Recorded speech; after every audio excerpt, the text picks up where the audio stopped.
It's been more than a year since Hazbin Hotel Season 1 came out, and in that time, a lot has happened.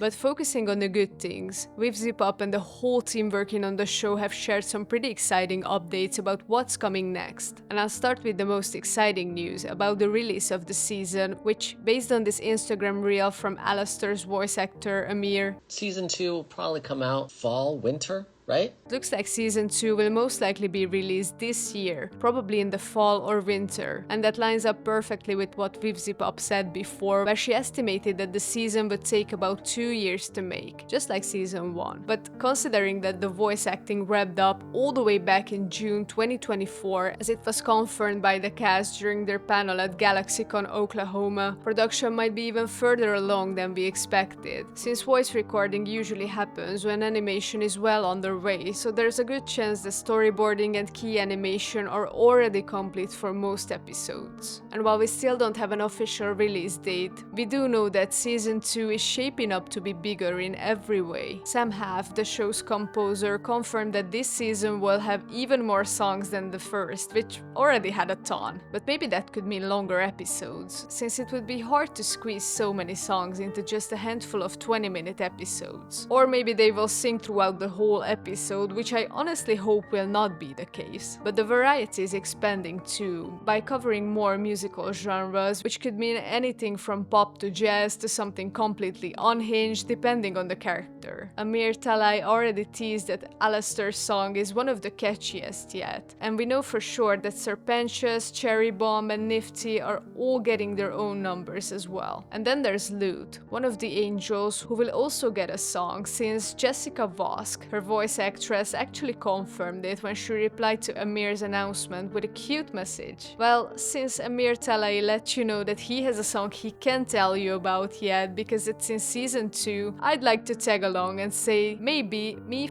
too. And if I did, it's probably sick. Which, let's be real, is probably a confirmation. And as for Charlie, Erika Henningsen said one of her songs is going to be a major emotional moment, probably the lowest point of her arc this season. And speaking of Charlie, her journey is about to get way more intense. Erika Henningsen has hinted that Charlie will be genuinely hurt this season, both emotionally and possibly even physically. In Season 1, she kept a strong front for most of the story, but for example, when she was blindsided by the reveal about Waggy's past, it completely shook her, and it seems like that moment of vulnerability is something that the show is expanding on, and it probably means that we're going to see her at her absolute lowest. And since Lucifer is now staying at the hotel, Charlie won't just be dealing with outside threats. She's also going to have to navigate the fact that her own father is now a major presence in her daily life. And that's not all. We've also confirmed that because Lucifer is sticking around, he and Waggy will have more interactions. And that will be definitely interesting, considering Waggy has always been skeptical of demons, and Lucifer, well, he's literally the king of hell, and Waggy's father-in-law. But family drama isn't the only thing Charlie has to worry about. Her relationship with Waggy is getting a lot more focus, which is something fans have been asking for ever since Season 1. A lot of people felt like their dynamic was kinda underdeveloped, but this time we'll actually get to see them interact more meaningfully. And if anyone was still doubting just how serious they are, Erika confirmed that Charlie and Waggy are getting a really fun, sexy song. And she also said in an interview that if there's any doubt that Charlie and Waggy have their own sexy life, that doubt will be gone after Season 2. And she also added that Charlie and Waggy can get it, and we might see them do so. So yeah, their relationship is definitely getting fleshed out, which I'm pretty excited about. But character development and backstories are both gonna get huge focus in episode 2. Vivziepop has confirmed that Season 2 will explore how a couple of the main characters ended up in hell, like for example Serpentious. Apparently we'll finally get to see what exactly his flaws were, and what led to his downfall. But he's not the only one. With the way the show is setting up Alistair and Vox's rivalry, it wouldn't be surprising if we got some of his past as well. And considering how much attention Angel Dust's trauma got in Season 1, it's possible that we'll see more of his past life too. In any case, Season 2 is going to fill in in a lot of gaps when it comes to the characters' histories. And that's especially relevant because Heaven is going to play a much bigger role in this season. We've also confirmed that we'll be spending way more time there than we did in season 1, which makes sense considering how much tension was already brewing between the angels and Hell. Redemption and forgiveness are also going to be a central theme, and with Adam and his army still out there, it's only a matter of time before things escalate. And speaking of Adam, we're about to meet his son, Abel. It was revealed in a Twitter post that Abel is going to be introduced, and from what we've seen, he actually looks way kinder than his father did. But he's not the only new face. At the San Diego Comic-Con, it was confirmed that a character who was originally planned to be part of the main cast but didn't make the final cut is finally being introduced. His name is Baxter, and he's not gonna be a side character, instead he seems to be the newest member of the hotel. But we're also gonna be seeing more of Emily, who is not exactly new, but she had like 2 lines in season 1, which will change and we'll see her interacting more with Charlie. But next to the new characters, the overlords are also stepping up in a big way. Vivziepop has said that the power dynamics of Hell are going to be a much bigger part of the story this season, and that means we're finally going to see more of the real threats. Vox is obviously set up as the major antagonist, and his history with Alistair is definitely going to be a central conflict. We already know he's an overlord who controls a media empire, but we haven't really seen what he's capable of yet. But that's about to change. But Rosie is also getting more screen time, which means we might finally learn what her deal is with Alistair. And then of course there's Lilith. We've called her the big slow burn mystery of the show, and while we won't get all the answers this season, she confirmed that season 2 will drop some major hints about her story. It is also rumored that Erica Henningsen, the voice actor of Charlie, had a slip-up, where she actually revealed that Charlie and Lilith are going to have an interaction in season 2, which I hope is true. And it's not just the big names getting more attention. It seems like Angel Dust and Cherry Bomb's friendship is also going to be explored in more depth, which makes sense since she's one of the only people he actually trusts. And Angel is also heading towards some heavy emotional beats. As Viv has said, we're going to see a different side of him, and considering how much of season 1 focused on his trauma, this could be the season where he starts to heal. Or, knowing the show, things might get way worse for him first. But then there's also the return of some fan favorites. Katie Killjoy and Tom Trench are getting way more screen time, and since Katie is basically the worst, we will have so much fun. Brandon Rogers confirmed that Katie is going to be a bigger presence, and if she's around, that probably means more Tom too. But another character getting some actual screen time is Kiki, the weird little manifestation of the hotel who mostly just lurked in the background last season. But with all of this, it's pretty obvious that season 2 is going to be huge. More characters, bigger themes, way more music, and a ton of long-awaited answers about things like Lilith, the Overlords, and what actually got some of these characters sent to Hell. And with production already this far along, it seems like we might not have to wait too much longer to see how it all plays out. But let me know what you think about all this information down in the comments. Thanks for watching, don't forget to subscribe, and I'll see you in the next video.